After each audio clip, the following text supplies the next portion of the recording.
What's up is that's lit by you. I can't see the end, but we'll see it through.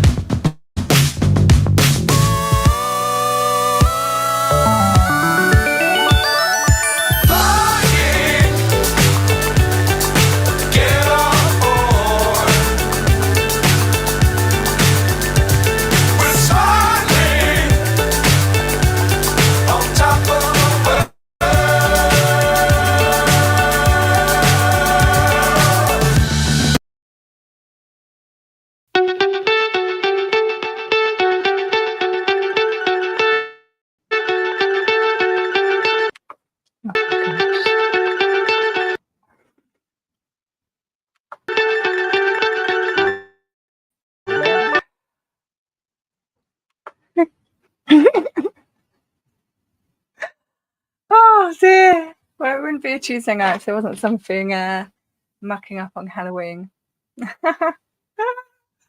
Hello and welcome. I hope you are having a lovely Tuesday all. Let me bring Witness out. Hey Whitney, how are you? Hi, how are you? Oh, I can't. Can you hear me? That's fine. I can hear you. Yeah. Okay. I'm very well, thank you. How are you?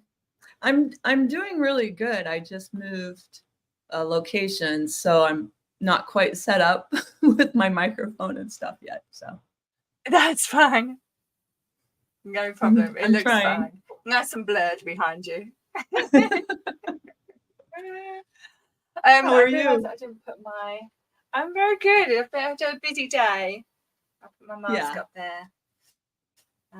Oh, you've got your Halloween. I was gonna ask if you celebrate Halloween in the UK. We don't particularly. Like kids do like trick-or-treating now.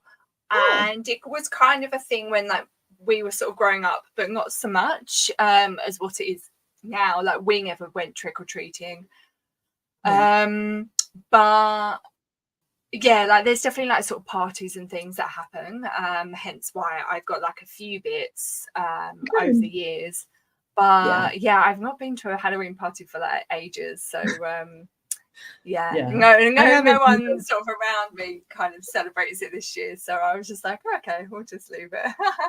Yeah, I have a witch's hat that I put on when I give out candy to the kids. Yes. But that's about as festive as I get. So yeah. So you're not one of them ones that like dresses up all your front of your house. No, but I might someday. You never know. Yeah. One of my friends has just been to Salem. So like, and it looked really cool, sort of how it was all done up there. Yeah, because she's like really big on Halloween and things. So neat. Yeah. So it's just I think it sort of kind of depends what you're into. It's sort of I think there's. Yeah, I don't know, just like something about it sort of like obviously over here, like all people really associate it with is sweets. So it's sort of like if you're not big on that, then sort of kind of what else are you doing it for? Whereas at least like with sort of Christmas, I think if Christmas wasn't the big like family thing that it is for us, then like we wouldn't even do a big thing for Christmas over here because that's kind of become so like commercialized that it's sort of like people don't always kind of want to do sort of a big thing for that. So one of those things. I'm festive on the day. I don't really going up to it. I don't really pay much mind. Yeah. Oh, see, I like me a mulled wine, so I'm like all big for that. Fabulous. Well, unless there's sort of kind of anything else that you want to particularly sort of touch on, we can go straight ahead into some of our words. Yeah, I'll just introduce myself a little bit. My name is Whitney. Yeah. But on YouTube, I go by the screen name Witness. And I also have a channel at Multi-Chick. I'm a proud member of the SPTV community, but I'm never in. I don't have any real connection to Scientology other than I think it's a cult. So what I do on my channel is I read court documents, and it's long format. It's very long reads. So, but if you want to see what's actually in the court documents themselves for the Leah Remini case or the other Scientology related cases, please visit my channel. Thank you. Thanks, Claire, for letting me say that. That's all right. I'm just, I should have sorted you out a banger since last time, and I still haven't done it. So let me just grab up your channel, and I will sort that out. Did you, you were in our chat from last night, wasn't you? I think I remember seeing you in the. Yeah, I think I was. Yeah. In the chat. Yeah, that was a really fun one that we did. Yeah, Though, werewolves I wasn't quite wanting later to today. lap over with Chad's original stream as much. Yeah, exactly. I can't wait for that. That will be fun. I was I was hoping to get on to that, but I don't think anyone really put me in the comments for sort of being on there. So I haven't had anything saying that they picked me. So yeah, it will be interesting to see like who they get on. Yes, it will. I think Erin is supposed to be on it, but I'm not positive about that. Oh, interesting.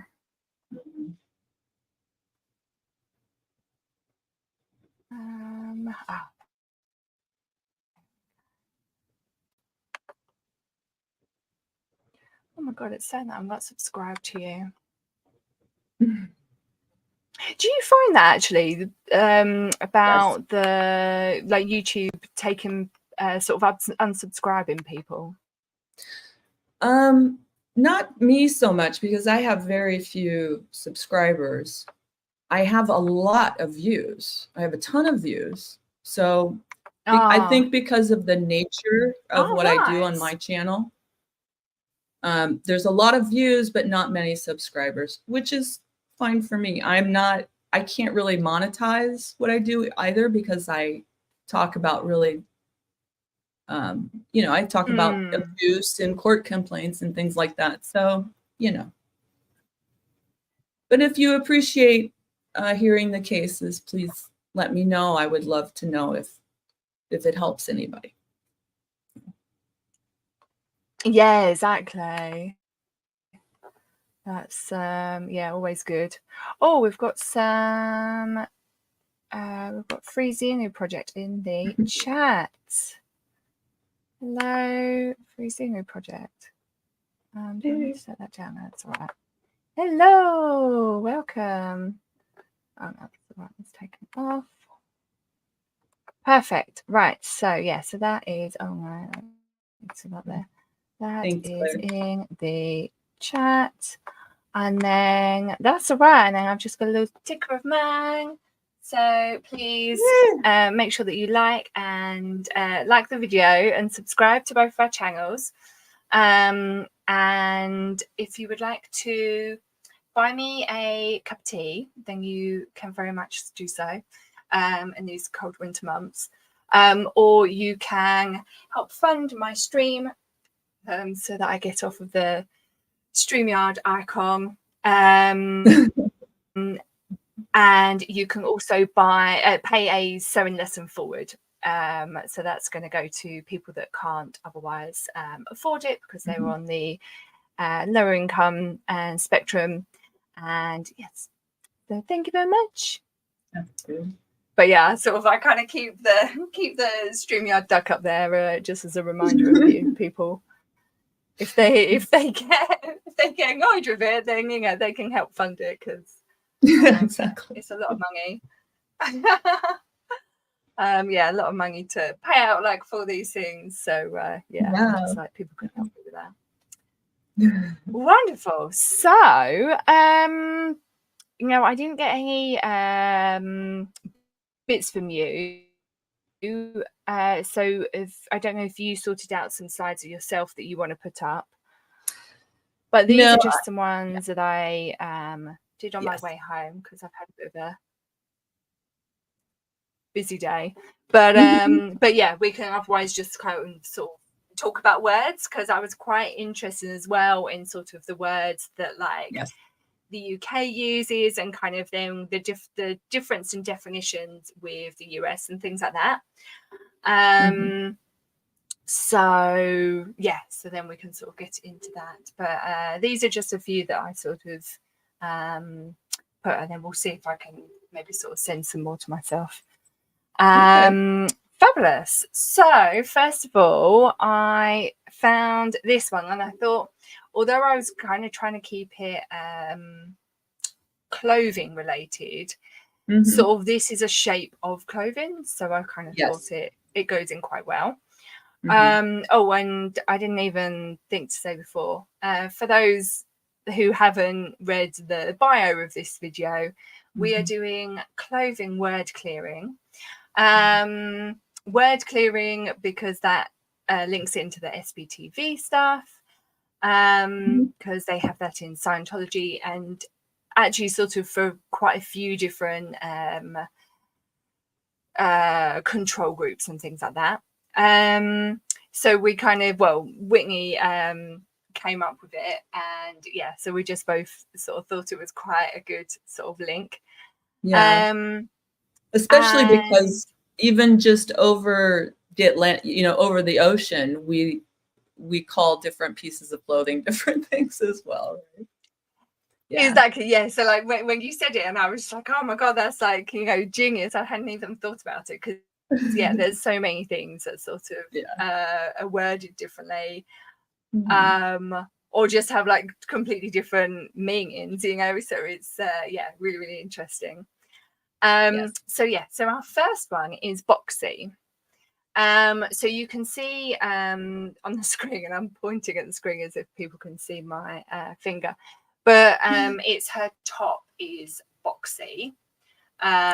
So it is square in shape, with no shaping. So the definition here is square in shape with minimal tailoring. Detail most commonly seen on jackets. A boxy cut tends to boxy cut lends an androgynous element to silhouettes, remain undefined. But you can also have them in like sort of t-shirts, like a sort of a crop top. Might be sort of have a boxy element to it and things like that, because I've got a few.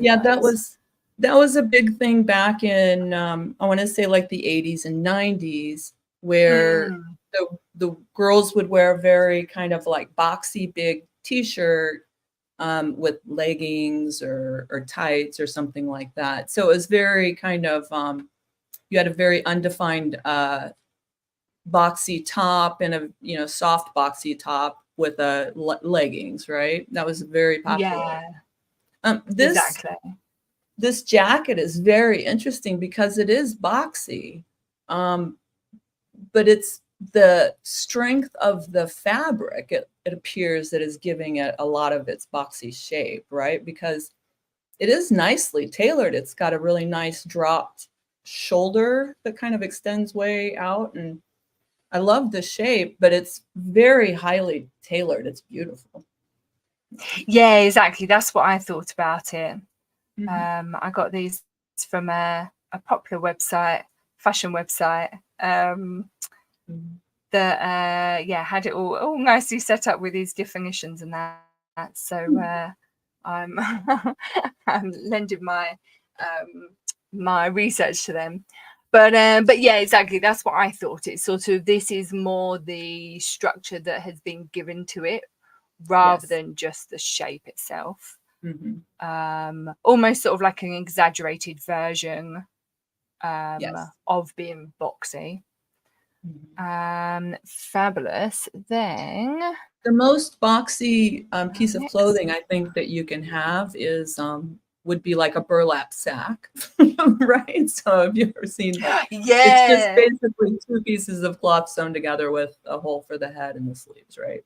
So that's this ultimate exactly. boxy look. Which yeah, you don't see many people going down the high street in that. Nope. There was a time though when that was quite a thing. There was. Then this one is the cap sleeve. So with a cap sleeve is anything, so you kind of have, when it comes out from the armpit, you're then going into like a short sleeve. But cap sleeve is where it doesn't actually extend down from the armpit, and it just sort of just caps over the shoulder kind of thing. So, and their definition here is a sleeve that sits in between sleeveless and short. Detail a flattering cut as it elongates arms and covers shoulders. Cap sleeves are still synonymous with the 90s. Yes. Which I suppose so. I don't really remember back then having much cap sleeve stuff, but I was a young child into teenage. But I was just all about the denim in the 90s, to be honest. So. I remember the cap sleeves are usually for more feminine dresses, I think, maybe, or it's just a little detail, but it kind of changes the whole look of a garment, right? Without that little cap sleeve, it would just be like a sleeveless t-shirt look, really, right? Exactly.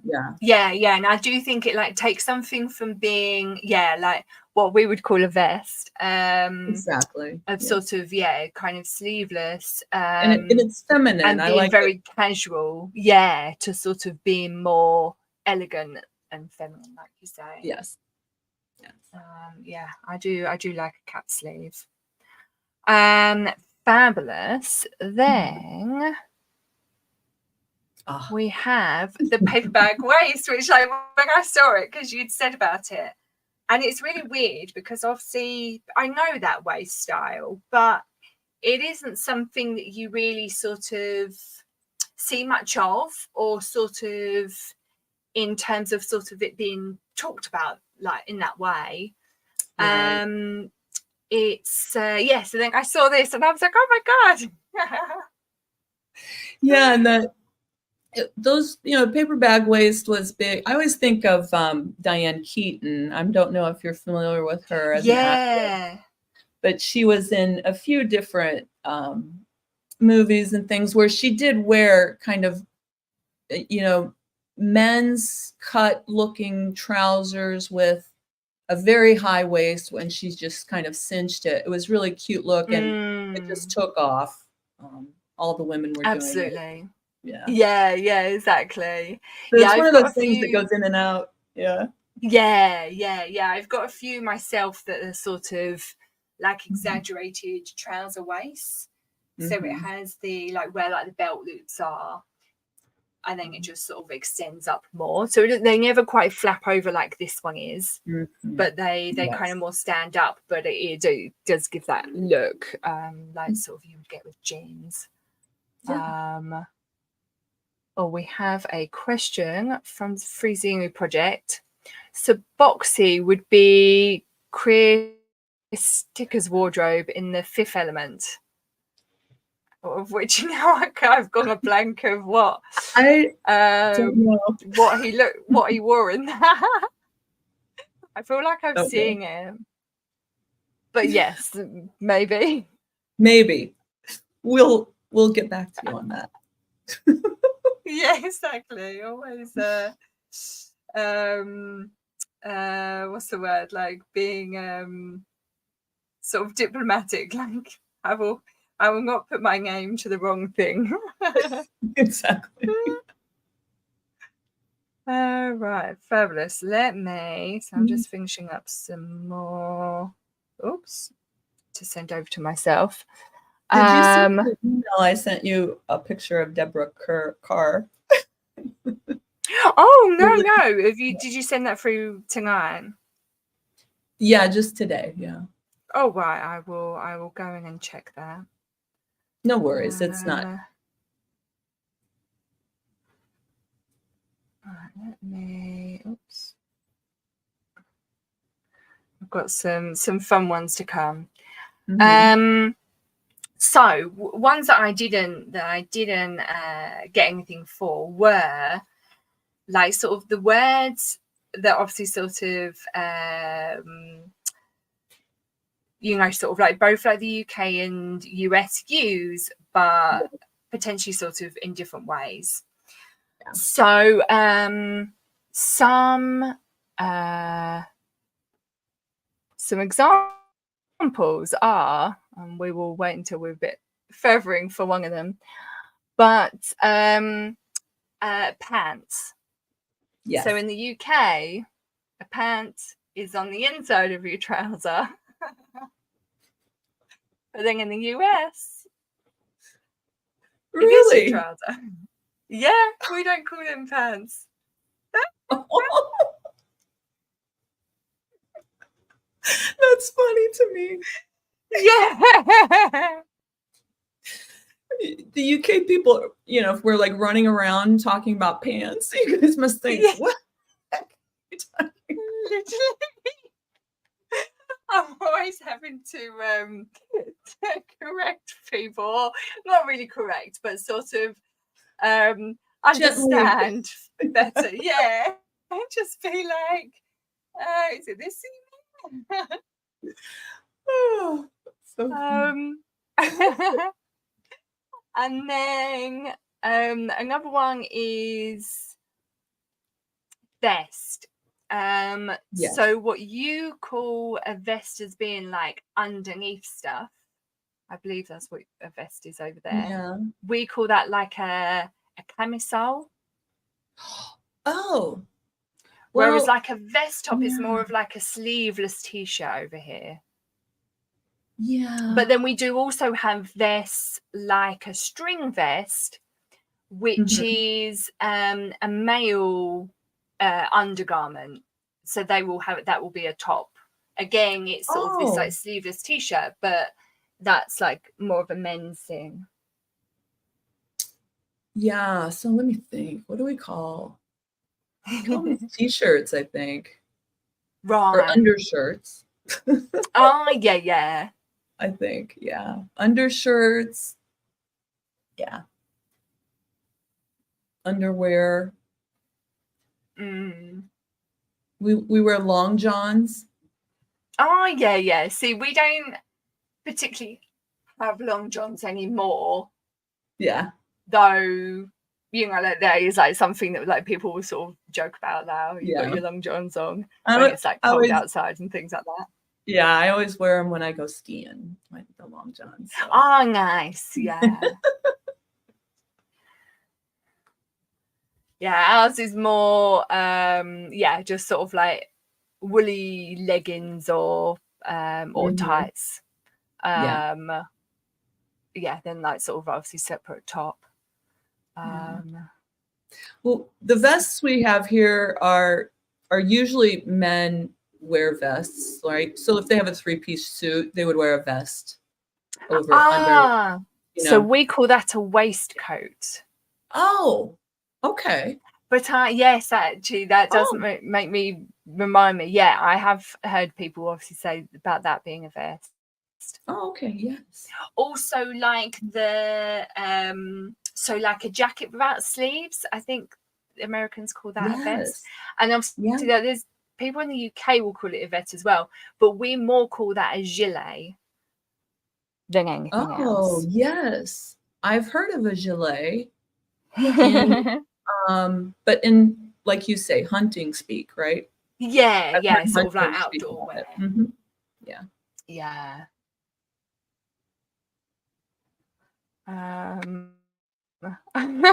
I think this was in response to us not knowing what he were in Fifth Element or if we'd seen it. But throw the pants in your boot, in the boot of your car. Is that like a saying over there? No.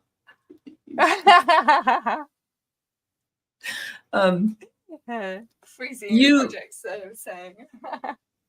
So I know that in England you guys call boots rain boots. What do you call those?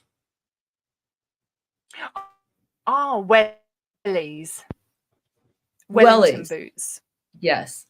We have no idea what you're talking about over here when you guys talk about wellies, but that's so funny. Oh, that's so funny. Yeah. I've got some floral wellies. That's funny.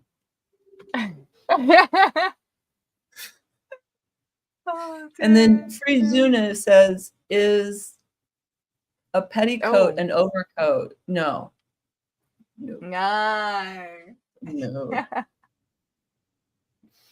A petticoat you should goes not under wear the skirt. Yes. You should not wear could you imagine? No. That would be a faux pas. Though he's got the caping is in their picture, you know, it would end up looking something similar to that. They're a bit more like one of the what's it, like the collars that they would wear in sort of Victorian times. Right. The ruffles, that's it. Yeah, very frilly and broke. And, you know. Exactly. Oh, so funny. Right. Oh, I just realised we didn't actually read over the definitions of the paper waste bag. Paper bag waste would be a good way of actually saying it. So as we were saying before, it's that sort of loose waste that is kind of often cinched in with a belt. But it can also be a pleated waist. And it just wants to give the impression of it being scrunched in like the top of a paper bag, hence the name. And the detail is to add volume at the same time as defining silhouette. The paper bag waist emanates an effortless, insolent cool. I feel like I've not even heard that word. I have no idea what that is. Insouciant cool. Insouciant cool. There we go. Yeah, that sounds better. Excuse me, my word clearing. First language is English. Yeah. Oh dear. Right, let me. Oh no. I don't want you. No, go away. Oh, sorry. My intro's gonna start again. Right, there we go. Wrong tab. Right, there we go. So then these are some other interesting ones that I've seen, which like this one in particular sort of is interesting to me because it's like it's not really something that you ever hear of anymore. I feel like it sort of was more, I think it was sort of like kind of an into the 80s and sort of like possibly sort of 90s, but I feel like sort of like since then it's not really being a thing. But a gaiter, so this is a piece of fabric that is worn over the shoe and extends up to the ankle or to the knee to provide warmth. Warmth and chic, I think, is what I always think of them. And then detail is primarily used in equestrian and military worlds for protection.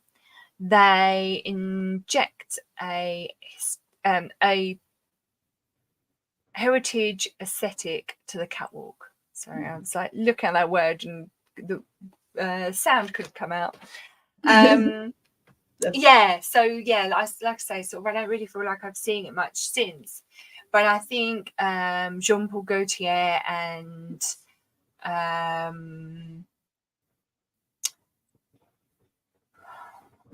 yeah, sort of like maybe like a bit of sort of McQueen. Yes. I don't really feel he did much with it. I feel like it's more sort of a Jean-Paul Gaultier kind of thing.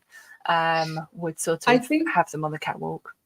I think it is very interesting though, right? Because a gaiter is a piece of clothing that was worn quite often throughout history, right? And they are used today usually for really functional things. But if you remember back in the 80s, essentially a leg warmer, the leg warmers that the aerobics people used to wear in the 80s were just gaiters, right? Yeah, exactly. Yeah, that's what made me think, like, you know, because I was going to say sort of like they kind of stopped being a thing even before then. But actually, yeah, that's what I was thinking, sort of kind of a leg warmer is sort of that. Yeah, it kind of comes back as this thing. But I love this idea of, I mean, I like that look in general. You know, I like the idea of the, you know, like shin guards type thing for your arms. Yeah. Or, you know, but I like exactly. that. And it's so funny, like sort of seeing like the using equestrian and military worlds. Right. Yeah. And I think it's always so funny because sort of in fashion in particular, it sort of takes these things out from like its everyday use. So then you kind of don't envision it in that way. Exactly. Sort of a gang almost. So yeah, I think it's quite interesting to sort of like see where it relates to in sort of mainstream. I do think, I hope that we're not going back to the days where we're going to have like sword fights and stuff, because if I remember my history correctly, gaiters were used to like protect from like things being cut or unlaced, or you know what I mean, or like if you had on boots to protect the laces from being cut or something like that, right? Going down through the ankle. Exactly. So it's kind of interesting. Yeah, exactly. Could it go back? Well, I suppose, you know, also sort of in a way, kind of, although they wouldn't wear them sort of down the high street, but like in sort of football with sort of like shin pads and things like that, that's kind of that similar thing. So it's good to know that we can have some backup if we ever need it. Yes. I'll just get my gaiters out.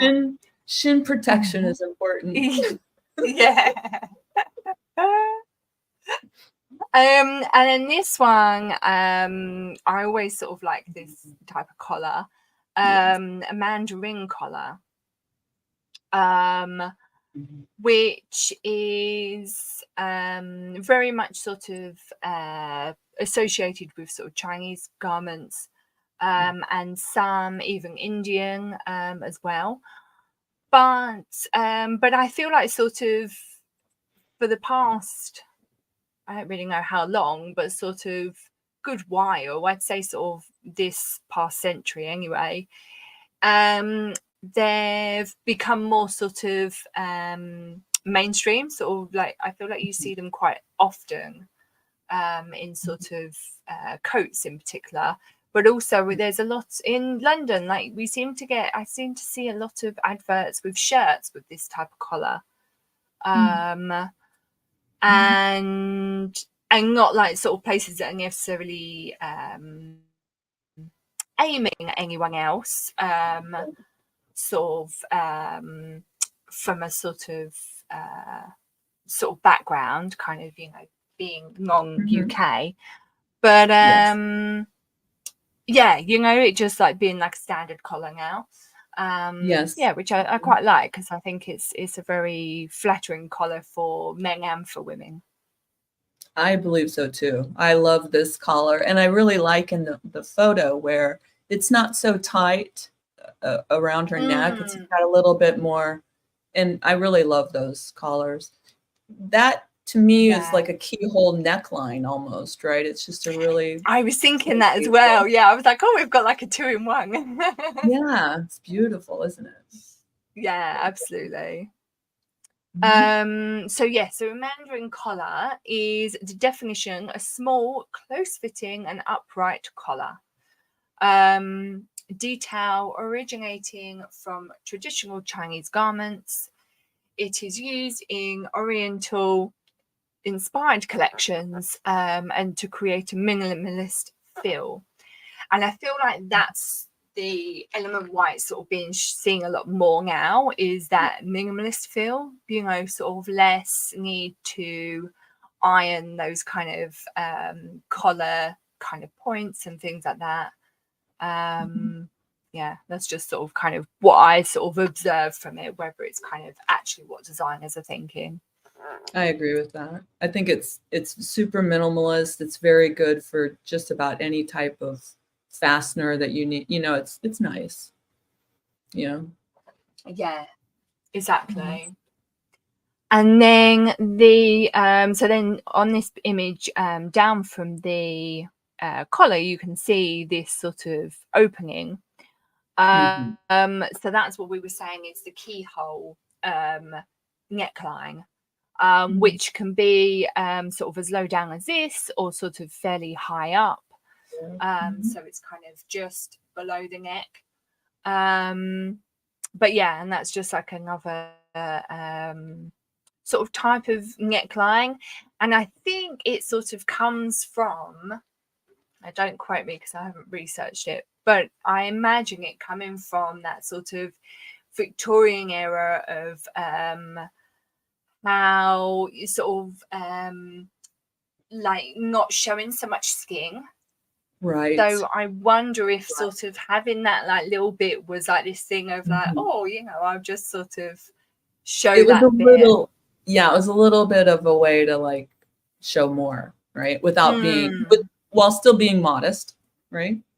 So. Exactly. Yeah, that's just sort of what I imagine it, but yeah. That's how I would have used it if I was back in flattering. Yeah, exactly. And there's a woman who pops up on my YouTube every now and then, and she sort of does historical clothing, and she's really funny because she did one of those my fan sites. I don't know when I can say the word, but I think I know what you mean. Dingy whenever. But yeah, she did it because there was a whole thing about ankles back then as well. So like showing your ankle was like a sexy thing. Yes. And so she did like this whole thing, and she dressed like, she has like all the costumes. She dressed in all that, but she would just like do these little things of like her thing. But she did it all for free. Yeah, like, and she was like, she didn't want to make money off of it. I know, yeah. She was like, she didn't want to make money off of it, so she did it all for free, and she had people asking her how they could pay her, and all she had was like photos. She didn't do videos; it was just these photos. Yeah, I was like, oh my god, I might have to do one of those. Good for her. Literally, it was so funny. But yeah, I like it sort of when people can kind of take those sort of elements and kind of, you know, sort of push it to see if it's still a thing now. Yes. But yeah, there's someone for everyone or everything. Fabulous. So then on this one, we have the knife pleat. Which when I saw this, I didn't realize. I've heard of a knife pleat, but I think because you just tend to sort of go, oh, you know, it's a pleat. I never I haven't really thought about sort of the different types of pleats for a while.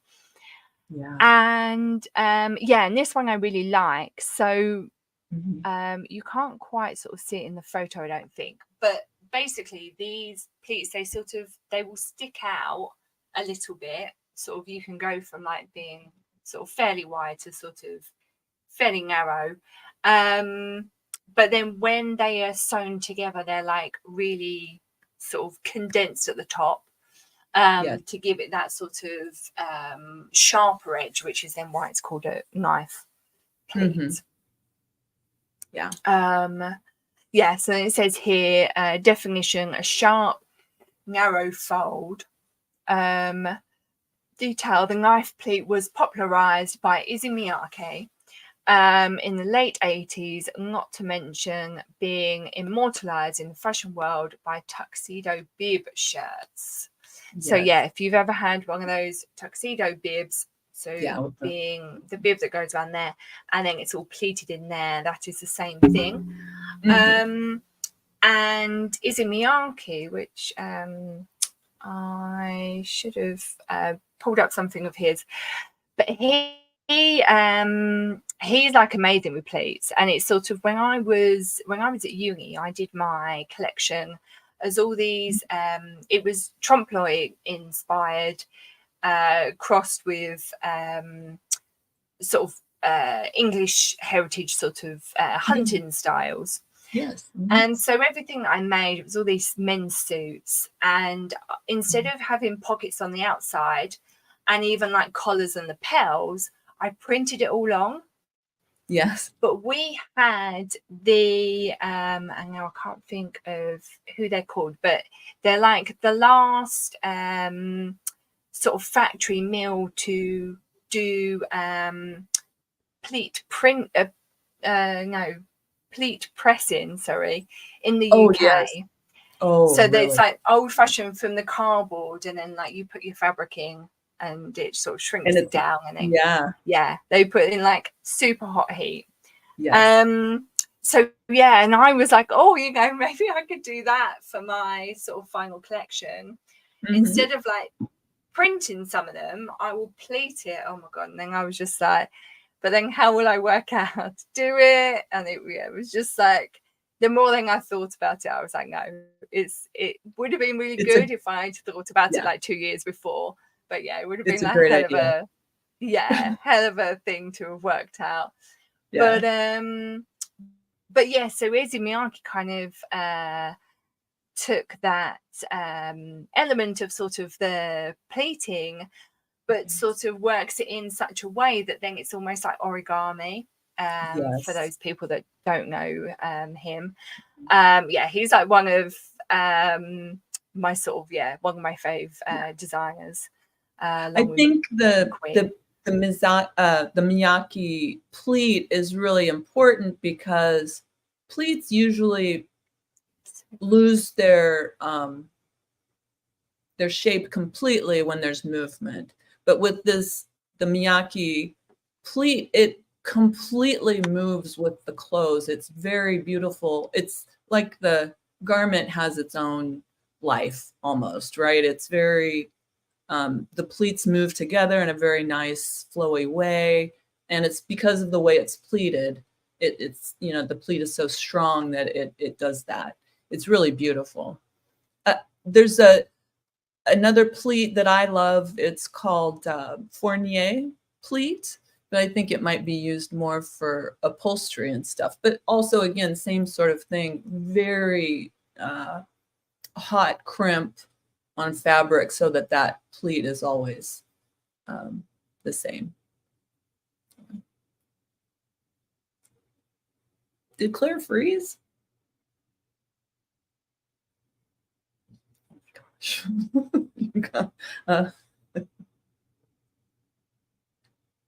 Come back, Claire. I think you froze.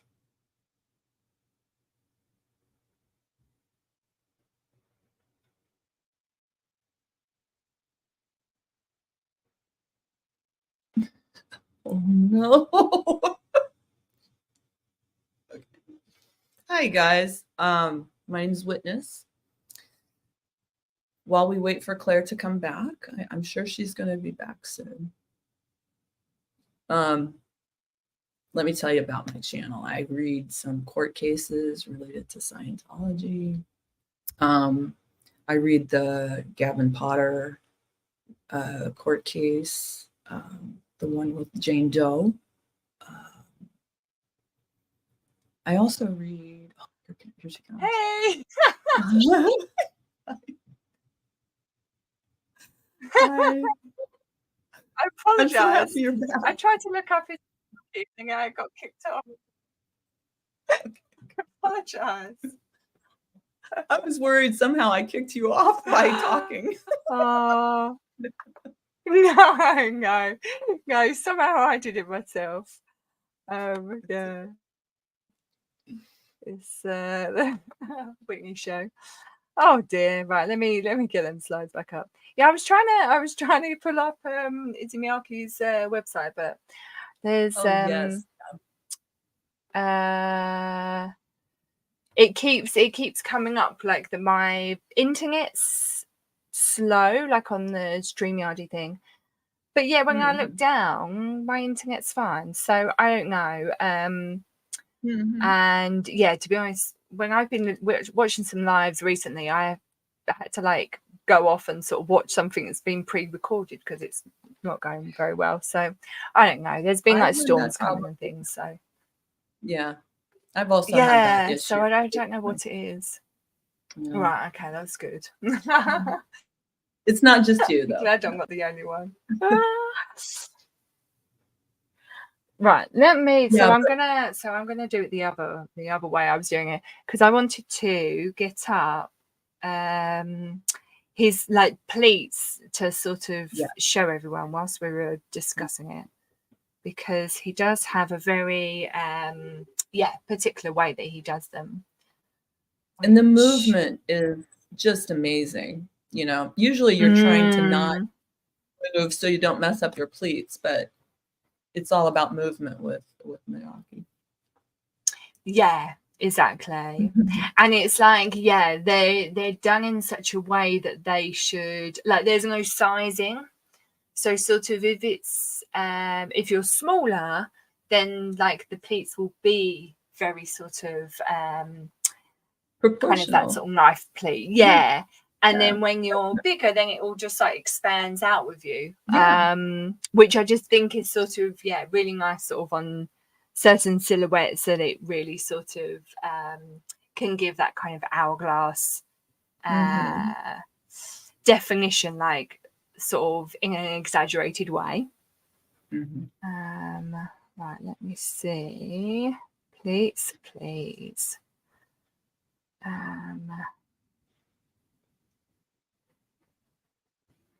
Oh, did you see this from Freeze Dino Project? Oh, thanks, FXP. You did a great job. Yeah, very nice. We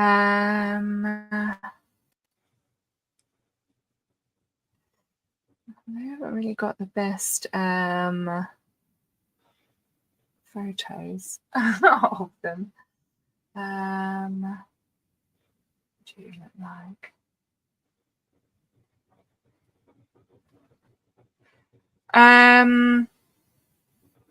So other words that that are sort of interesting from the different sides of the pond, because I think we can probably say this one now, is fanny bag or fanny pack.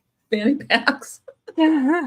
So we call them a bum bag because the fanny is the other side.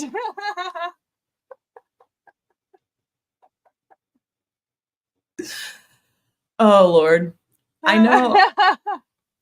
I went with my family over to UK a few years ago, and my aunt and my mother had fanny packs, and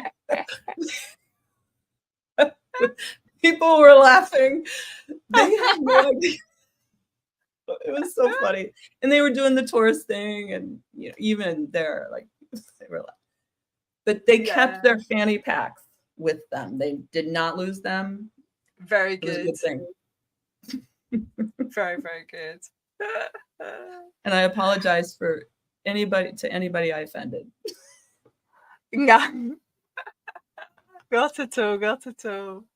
It's just, it's always so funny, like, particularly like the Simpsons and things, like they're always saying it, and you're just like, no. I know. Or like, so remember when I was younger and I would sort of say it, like copying like something that they'd said, and my mum would be like, don't use that word.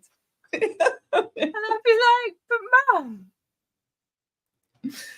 Oh. that's what they said. But my friend said it that way. Oh dear. Yeah, exactly. Okay, so that might be quite a good one to use. There's not many like the photos because they're trying to keep them very sort of still. You don't really see the movement in them, which is a real shame. Let me you see. In this photo even, you can see how beautiful that fabric is. It's very, it's a very thin, it just must feel beautiful. I bet that fabric feels marvelous. Exactly, yeah. It looks like it has great hand. Yeah, like it'd just be sort of, so silky. Yes, very. To touch. So let me go.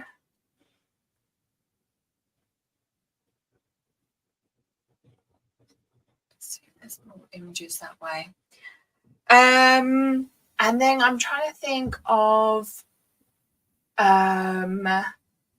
actually a good one to do would be to go back to this one from Freezing Project. Let's take that one down. So obviously we defined what a petticoat was, but an overcoat.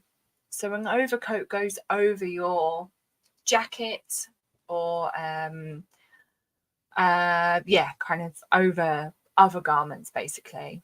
But generally it's for like men in particular, sort of over a suit. Now usually with I don't know if, Claire, do you have any?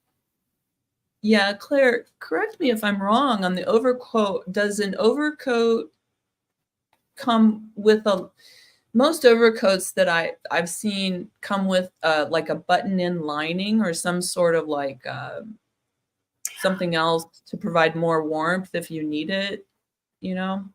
Is that true for all overcoats or is it just specific?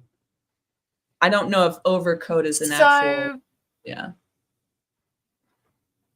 So all I know the sort of button-in linings to be is more of like trench coats.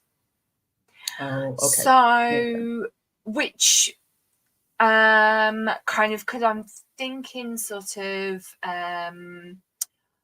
more sort of Scottish kind of because of sort of like the Hebrides and things, and them needing like that extra warmth. And in a way, then they are an overcoat because I think you also wear it like over some other jackets. Whereas like a trench coat, so then a trench coat sort of is a version of that, but they're more tends to be more of like a lighter material. Oh. Yeah, okay. Whereas the ones that I'm thinking of is more that sort of wax material on like for like the outer fabric. And they tend to have like the sort of cape bit that comes round. But I don't believe you actually call them a trench coat. I think they are more overcoat. But also I think of an overcoat as being like a woolen coat that will also go over a jacket that will then be more formal. So they're sort of just like Freezing said here. Oops. Like Sherlock Holmes. Yes. Absolutely. So it's interesting, like, because I think even sort of individuals can kind of define things in different ways. Yes. You know, because sort of like obviously I'm saying that, but then maybe people like in Scotland and things wouldn't necessarily call it that. I don't really know. Yeah, that's what I always think about, because we have kind of ranch wear. I live in San Diego, right? So we have a lot of ranchers here. So they have things like these big overcoats and stuff for, when they're out in the weather and stuff like that. But it could be that they're the same as the people use in England and stuff. They're just, Yeah, different locations. But exactly. yeah, we don't. Yeah.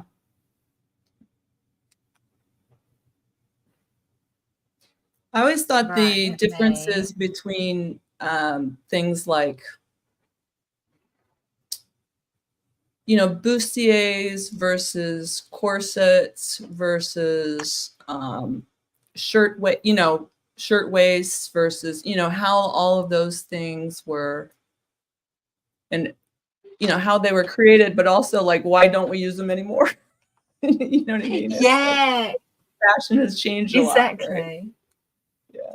Definitely. And also the thing of the bustle, which I don't know sort of if that's really a thing in America, but like it would be all the thing here again from sort of the more sort of Victorian, because it was like Queen Victoria, because she was a larger lady. I think it came off of her. And you would have these like bustles to make your bum look bigger. Yeah.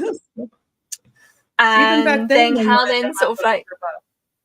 exactly, and then like how then things have come with kind of not that I'm a fan, but sort of like with like the Kardashians and kind of promoting all that kind of thing. And I just think it's sort of kind of full circle in that sense. Yes.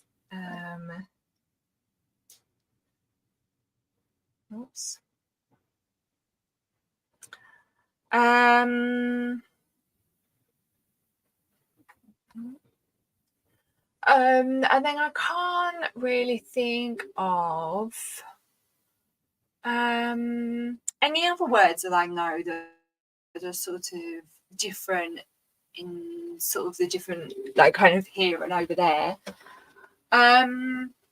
But like, what is your sort of definition for like a blouse? Because like a blouse sort of more traditionally is kind of, so like I would call this a shirt, because it's sort of, it kind of does up, and although it's in sort of like a flowing material, it's kind of structured, whereas I kind of think of a blouse as being sort of fairly big and flowing, like more of sort of a silk or something, often with like the sort of gathers coming down from like the shoulder. But sort of, do you have a similar definition? Or well, I think of blouses the same way. I mean, it is more, I would say it's more feminine. A blouse would be a little bit more feminine, a little bit more flowy, not as structured. I wear a lot of, even as a woman, I wear a lot of what I would consider button-down looking types of clothing, but maybe they're in different materials and things like that, right? But here we just basically call things shirts, blouses, tops.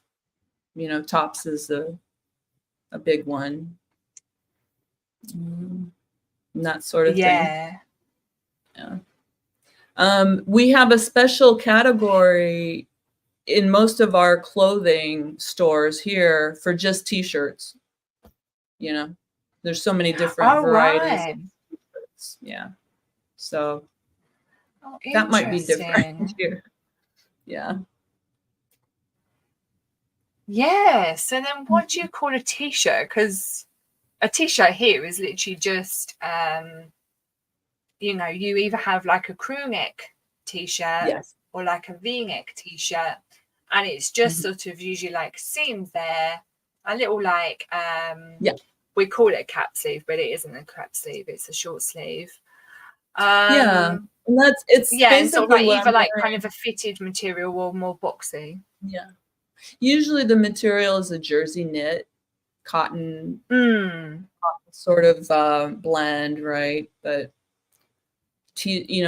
that's a big thing here. Everybody wears t-shirts. We had the Right. tissue t-shirts and all kinds of stuff. So, and then yeah.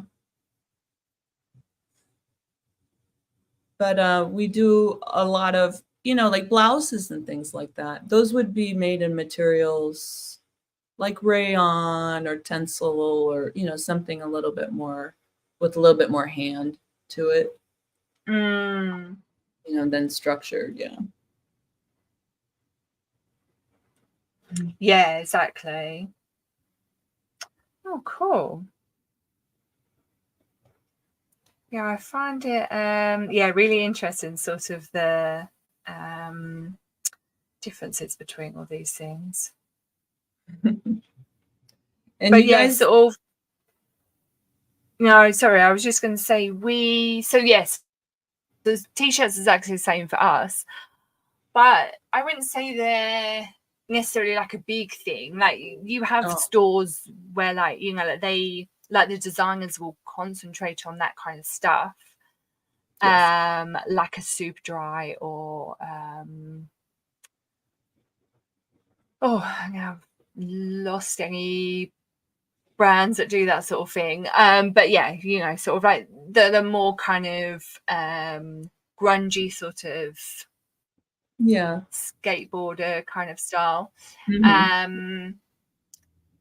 But yeah, otherwise it's more kind of tops, I suppose we would call them otherwise. Sort of more like you either get like sort of then like in anywhere else you then get like a fitted t-shirt or you get sort of a boxy top or a slightly fitted top, so like something that's in more of a non-stretch cotton or poly.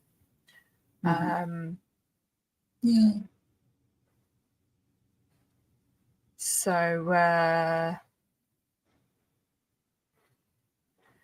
yeah, but there's definitely sort of like I've got many of my friends that sort of who I go skiing with and things, they sort of kind of all live and die in sort of t-shirts, kind of logo, not logo, but sort of kind of from like bands and things like that. Whereas I'm less of that sort of style. It's never really been my thing.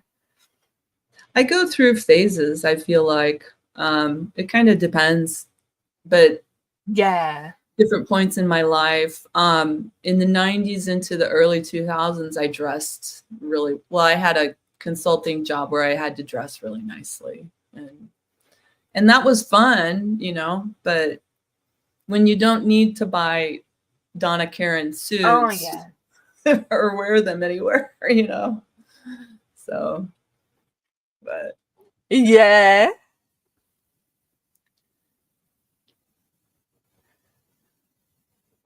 that's the thing. Right, let's get these files.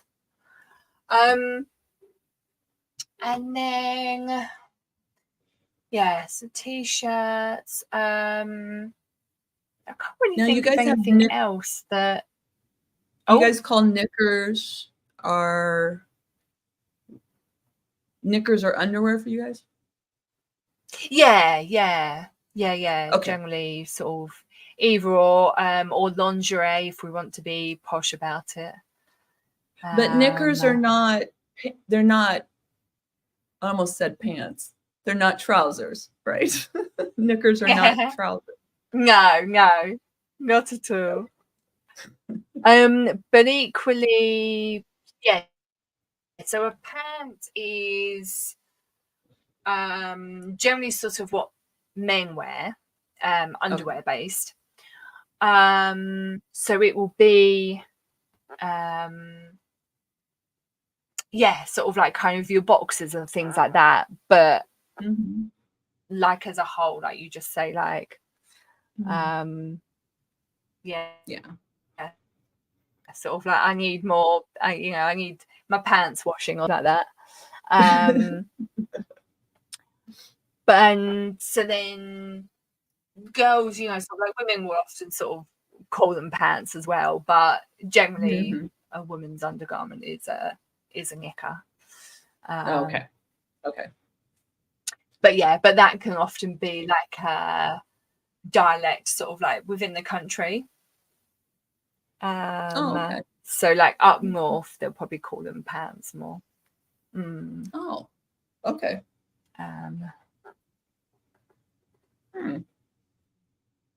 Right, here we go.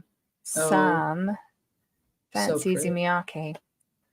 So this one is the plain one from the website, and then these ones are ones that I found from the catwalks, which I just realised I didn't keep in the catwalk collections. So the blue ones are from the 2016 collection.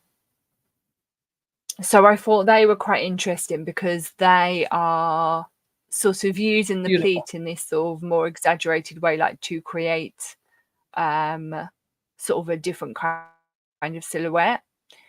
Whereas these ones from the website in the lighter blue is more sort of kind of the ones that sort of almost like sort of move and expand sort of with you.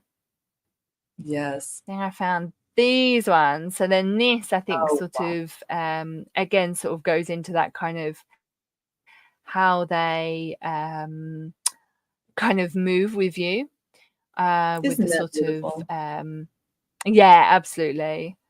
The pinks and purples.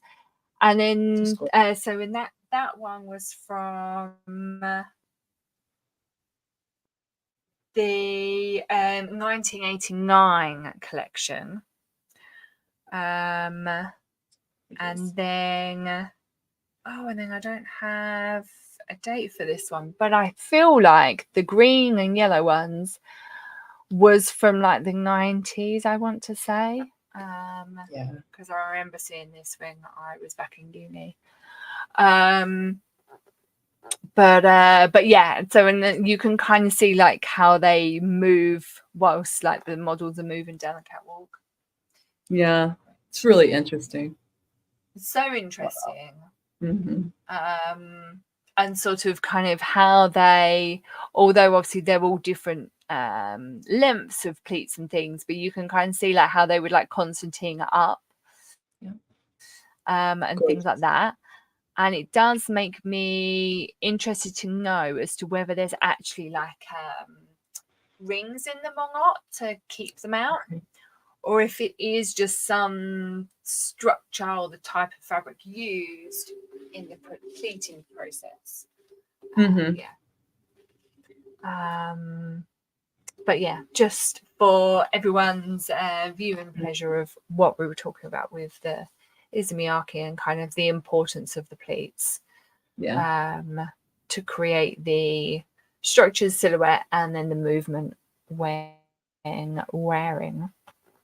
Yes. Great pictures. Fabulous.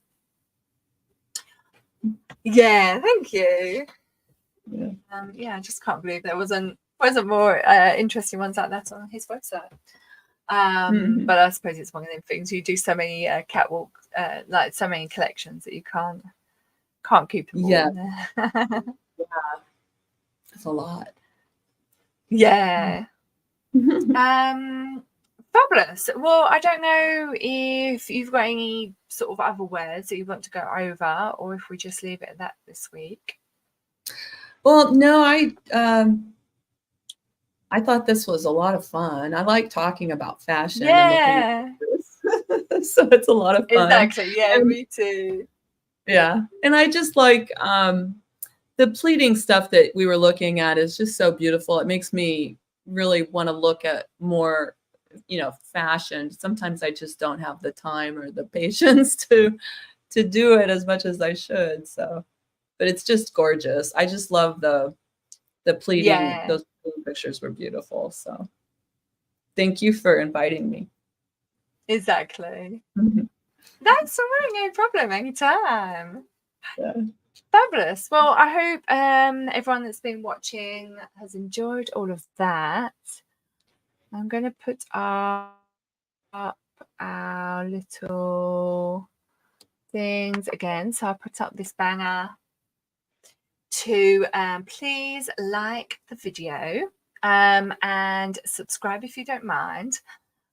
You can subscribe to me on this channel, The Ethical Tailor, or witness on this link here, which I will put in the chat again. And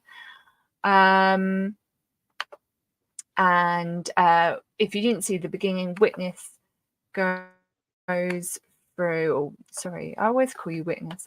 Whitney goes through court documents and that are mostly associated with Scientology or sort of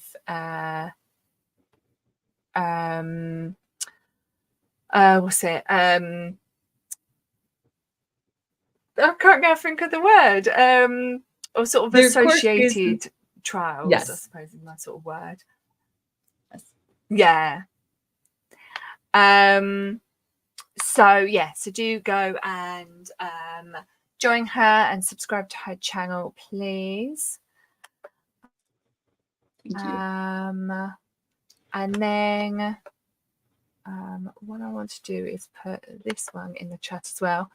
And then you can buy me a tea or pay a sewing lesson forward through this link that I've just put in the chat. Yeah, you can pay a sewing lesson forward to someone that's less fortunate. And you can also fund my freeing of me from StreamYard's duck emoji. If you, yeah, if you should wish, so that I can put my own logo up there. Maybe some version of what's it, an SPTV. But yeah, we'll see. And yeah, thank you all for joining. And thank you. yeah, like I say, like and subscribe. Thank you so much, Whitney. And we will yeah, see each other next week, hopefully. Yes. Yeah, see you next week. And yeah, I'll see everyone in the chat for werewolves. I'm so excited. See you later. Bye.